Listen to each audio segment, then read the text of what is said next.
here's the crazy story about how we left somewhere and went somewhere else with no money. Miracles. It's a mysterious thing. People wonder, do they still happen? Do they still exist? Alright, well, guys, we're just gonna get right into it.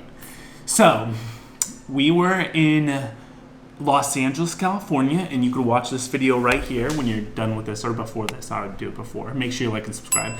And I lost my job, and she was 9 months pregnant, and we needed a place to live. And I was in college, and she didn't have a job. She just sat around eating food, incubating our baby. I lived at the Mission on Skid Row. I couldn't go anywhere. That's right. She couldn't do nada. I didn't have a car, nothing. No, she was sort of like Mario, Princess Peach in the castle. She was trapped. So we were like, okay, where are we going to go? Well, she has a large family. I was going to say large contingency. I don't even know what that means. A large family up in the desert where we're at now in the Palm Springs area. Lots of them. And one of her aunts, hey April, thanks so much, let us live in the casita. Mm-hmm. Yeah, so we moved to this casita, right? We have like $5,000 in the bank and like $8,000 on the good old credit cards because like I didn't make much, working for the homeless, as you can imagine. So got a lot of debt. And I had my real estate license for like 7-8 years. I just kept renewing it in California.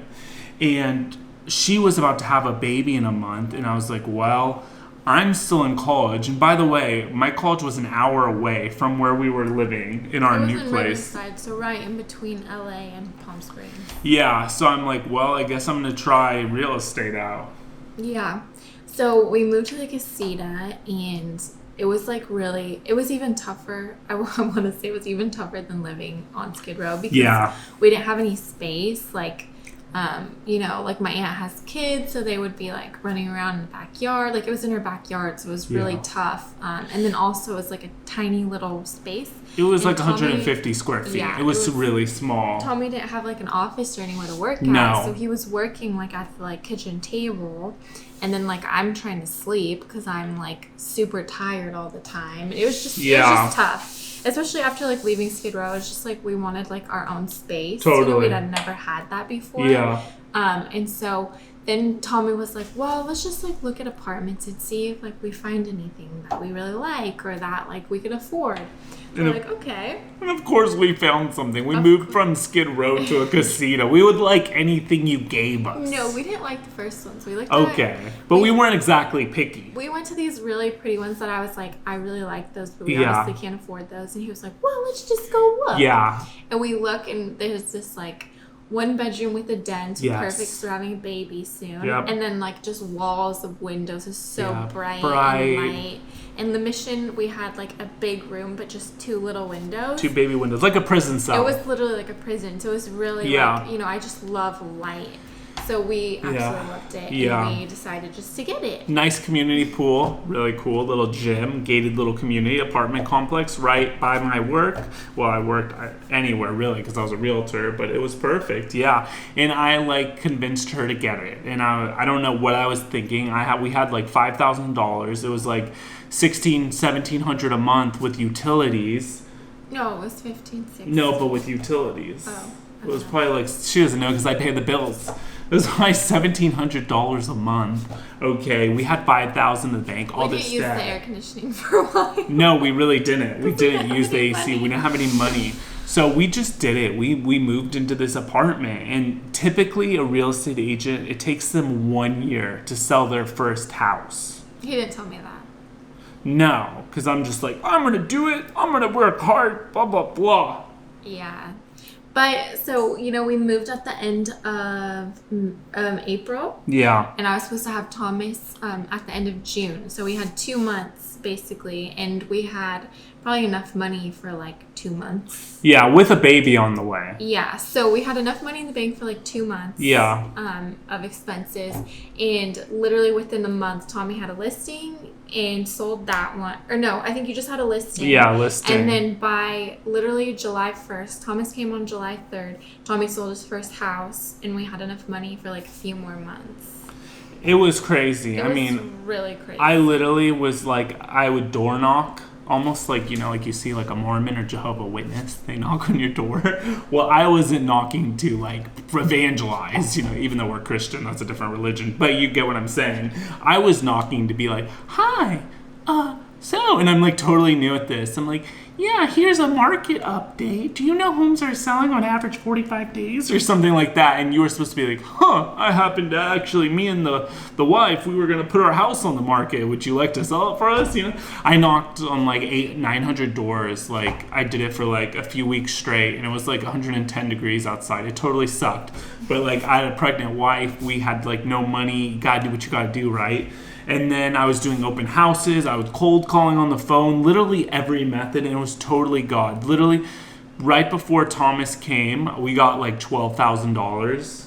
It was like 15. He used to make $24,000 $24,000. And I was like, oh, this is like the biggest check I've ever had in my life. I was like showing her it. We were like, it's just such a good feeling, you know, you do something for the first time and putting that money in the bank. But yeah, it's amazing now looking back on it. It was just totally God providing, and it was miraculous. Through the whole process, we were really like, we were seeking God, obviously, and maybe not like wholeheartedly like we could have been, you know, constantly. Like, you know, as soon as the option of like, oh, we need to leave, we need to find a place to live, that's like when we started like praying, okay, God, what do you want us to do, you know? But the whole time we were living there, we weren't like, okay, God, what do you want us to do? Yeah. And you know, like Tommy was saying this earlier, like God just really provided for us. And he, you know, we prayed about going to the desert or Tommy like getting like a job as like a pastor or something like that. I have my degree in theology, by the way. And study of God. He was going to be graduating soon, and like nothing ever opened. And we prayed and prayed, and we felt like God never really like answered or opened a door that we like were like, oh yeah, like we need to do that. Yeah. And so we just like were like, okay, well I guess then he wants us to go to the desert. Yeah, he made it evident by providing for us, me getting all these sales and like being able to just like live and have like food in our cupboards, you know, pay for her to like have a baby at a hospital, you know, just all these little things. I mean, there was a lot of them, and God just like provided. And I think it's just like important for us to like look back on these things, like these things like don't just happen, you know, like God's doing like, I'm going to say a million little miracles. It's a good song. Yeah. By Maverick City Music, Million Little Miracles. But like God's doing a million little miracles just to like get us to this place, you know, like there were so many things that were out of our control that he made happen. And it's important to like see God in it and to give him credit for it, because then you see how good God is and how much he's taken care of you.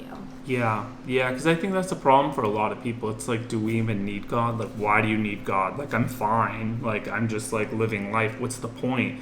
But when you really like examine your life and look at how he's been there for you, and especially you start noticing him more when you're like praying and walking with him every day and like reading your Bible, and you really have a relationship with him, because then he like, I don't want to say he does more for you, but like you just notice the things. You recognize it like more. At that point in our life, like we were praying and stuff, but we weren't like wholeheartedly relying on God. So like we knew it was God, and we're like, thank you, God, but like we weren't like, whoa, totally, like look what God did. And now we're like, holy cow, how did like, you know, how did that happen? That's amazing. That's why we were making family vlogs, and then we started doing these videos sharing our faith, because we like realized like, what's life all about? In the end, like, you know, we're gonna go meet God, and he's gonna say, hey, when you were on earth, like, what did you do in my name? Like, how did you help other people? And we're like, oh, we got this YouTube channel. We don't have a lot of subscribers, but the people that are watching, we can help them out. So, and we're actually growing through this, honestly. It's like helping us out more than it helps maybe you out, you know? It's just like we could like reflect and like learn the Bible and share what we've learned with you. It's been cool.